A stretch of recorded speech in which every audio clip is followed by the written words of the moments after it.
వాలంటీర్లు పెట్టాం కాబట్టి వాలంటీర్లు ఇచ్చారు.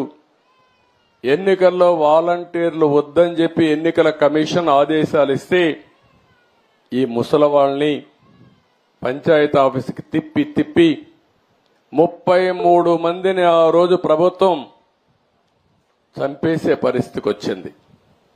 మంచి ఎండలు మే నెలలో ఎండల్లో తిప్పి దిక్కుదెలిని పరిస్థితిలో ఏప్రిల్ మేలో 33 మంది చనిపోయారు.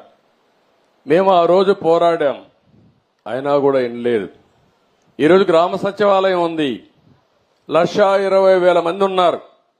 1,20,000 మందిని ఉపయోగించుకుంటే 40-50 పెన్షన్లు ఇస్తే అయిపోతాయి.